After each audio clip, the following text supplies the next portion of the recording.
Muchos historiadores de la ciencia comparten la teoría de que ésta tiene siempre su origen en una necesidad práctica.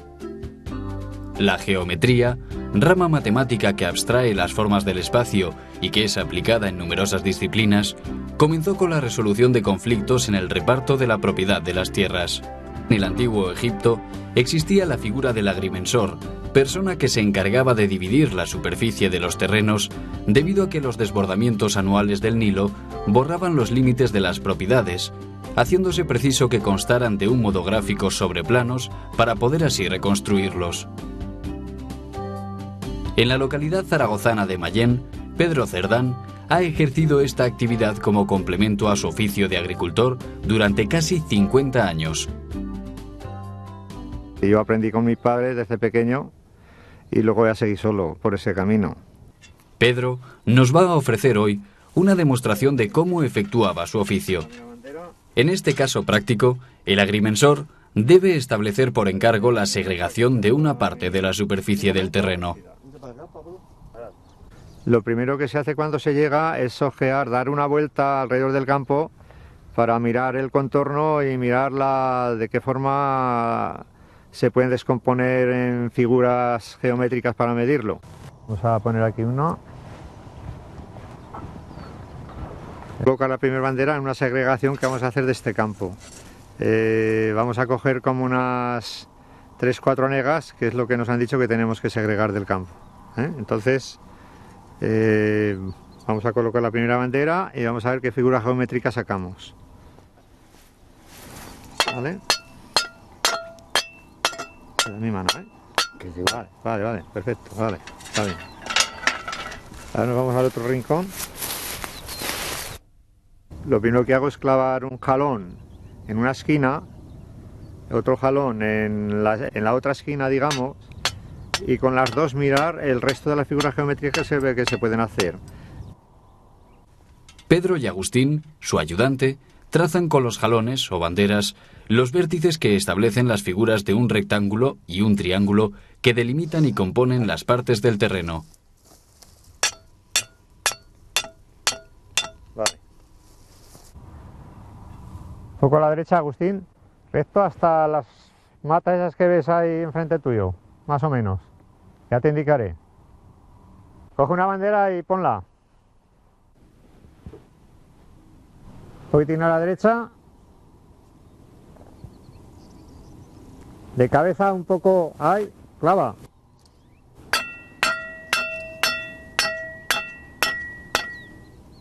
Y está bastante bien. La precisión en el trazado de los ángulos que los jalones establecen entre sí era uno de los indicativos del buen hacer del agrimensor.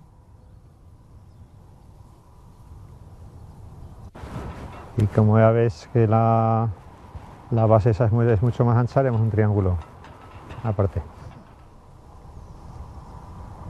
Como le llamamos escuadra, poniendo una en la dirección que va este ribazo, con esta otra y la bandera que tenemos allá, pues hago yo una escuadra. Pues si la tenemos que poner más aquí o más aquí. ¿Tú dirás así, Pedro? Vale, sigue. Más, sigue como unos 10 metros más. Por ahí, Agustín. A ver. Un poquitín más a la derecha. Un poquitín más. Un poquitín más, 4 dedos. ¿De cabeza o así? Bien. Clava.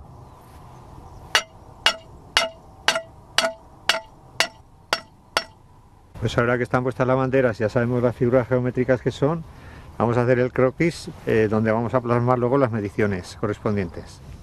Tenemos un rectángulo irregular y luego tenemos un triángulo. Es más o menos la segregación que vamos a hacer de este campo, más o menos lo que nos han dicho que tenemos que hacer.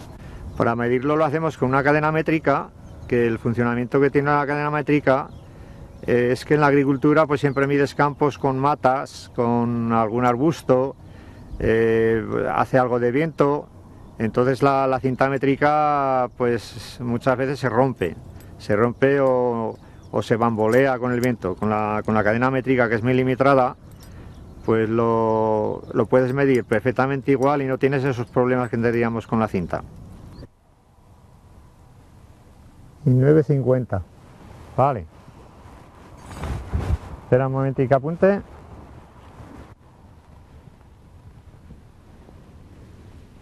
Cada 10 metros, la longitud total de la cadena, Agustín clava una manillera que sirve para establecer una referencia y continuar con las mediciones.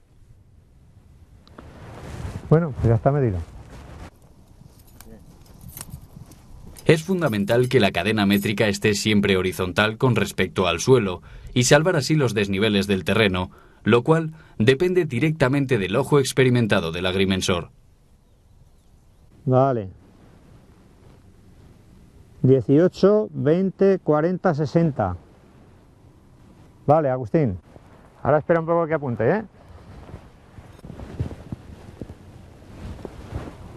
A ver, pon la tirante. Un poquitín tirante. Ahí está. Tenemos 19,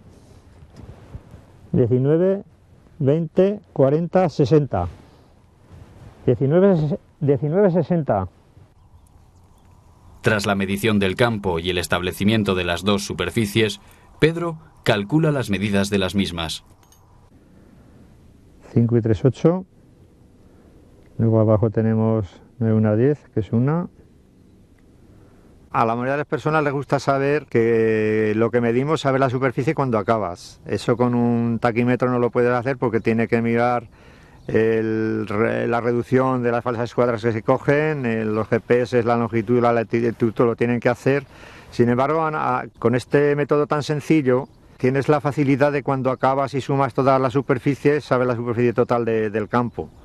Mucha gente quería saberlo en cuanto acababa. Si te costaba 2, 3 o 4 horas, ¿cuánto mide? Pues tanto. Lo que es imposible con los nuevos aparatos. Hemos acabado de sumar las dos superficies y nos da un resultado, una superficie total de 876,05 metros cuadrados. Ahora solamente sería marcarla bien destacándola o con algún otro tipo de elementos y que el dueño esté conforme. Precisamente, una de las reglas de oro del agrimensor era que nunca debía comenzar a medir sin que estuviesen de acuerdo las partes implicadas. Los agrimensores resolvían así los conflictos y problemas que surgían en las compraventas, permutas o repartos de terrenos con la aplicación de sus conocimientos geométricos. Esto hizo que en el mundo rural la figura del agrimensor obtuviera la reputación de persona recta que impartía saber y justicia. Éramos unas personas reconocidas llamémosle justa, llamémosles pues que hacíamos bien las cosas simplemente. Soy Eugenio Monesma, director y productor del documental que acabas de ver. Si te ha gustado, te animo a que te suscribas activando las notificaciones desde la campanita y así podrás disfrutar de los cientos de documentales que ya tengo en el canal y de los que semanalmente voy a ir subiendo.